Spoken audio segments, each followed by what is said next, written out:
రెడ్డిగా మరోవైపు ఉమ్మడి మెదక్ జిల్లా వ్యాప్తంగా ఆర్టీసీ సమ్మె కొనసాగుతుంది. ఆర్టీసీ కార్మికుల జేఏసీ పిలుపు మేరకు సంగారెడ్డి, జహీరాబాద్, హుస్నాబాద్లో సమ్మెలో ఆర్టీసీ కార్మికులు పాల్గొన్నారు.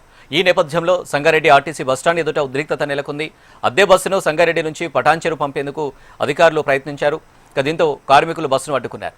కార్మికులను చెదరగొట్టి పోలీసు ఎస్కార్ట్ వాహనంతో బస్సును నడుపుతున్నారు.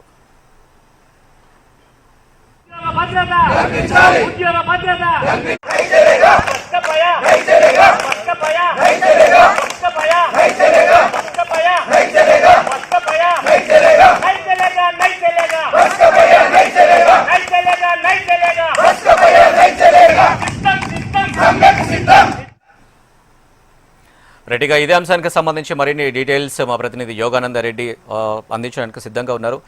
యోగానంద రెడ్డి, మెదక్ జిల్లా వ్యాప్తంగా బస్సుల సమ్మె కొనసాగుతుంది, ఏంటి పరిస్థితి? ఉమ్మడి మెదక్ జిల్లా వ్యాప్తంగా ఆర్టీసీ సమ్మె కొనసాగుతుంది. పలు చోట్ల ఉద్రిక్త పరిస్థితులు తలెత్తున్నాయి.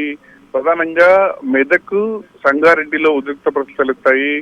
ఆర్టీసీ ప్రభుత్వం ప్రైవేట్ బస్సులు నడిపి ప్రయాణికులను తీసుకెళ్లే క్రమంలో మెదక్ వద్ద వెళ్తున్న ఒక వాహనాన్ని ఆర్టీసీ కార్మికులు అడ్డుకున్నారు.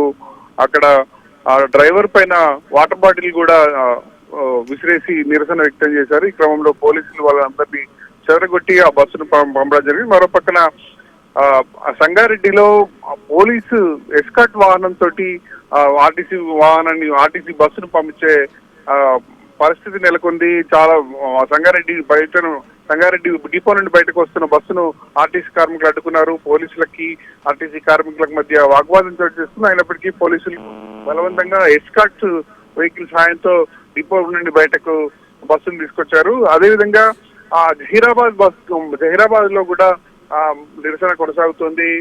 ప్రధానంగా కర్ణాటక బస్సుల నుండి ప్రయాణికులందరూ కర్ణాటక బస్సులు హైదరాబాద్ వైపు వెళ్లే కర్ణాటక బస్సులపై ఆధారపడుతున్నారు. అదేవిధంగా హైదరాబాద్ నుండి తిరిగి వెళ్తున్న కర్ణాటక బస్సుల్ని ఎక్కువ ఆశ్రయిస్తున్న పరిస్థితి ఉంది.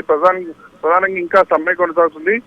చాలా చోట్ల కూడా కార్మికులు రోజువారీ పనులకు వెళ్లే వాళ్ళు, అదేవిధంగా చిరు వ్యాపారులు కూడా ఈ బస్ సమ్మె, ఆర్టీసీ సమ్మె వల్ల తీవ్ర ఇబ్బందులు నెలకొంటున్న పరిస్థితి నెలకొని ఉంది ఉమ్మడి మెదక్ జిల్లా వ్యాప్తంగా. రైట్ యోగానంద రెడ్డి.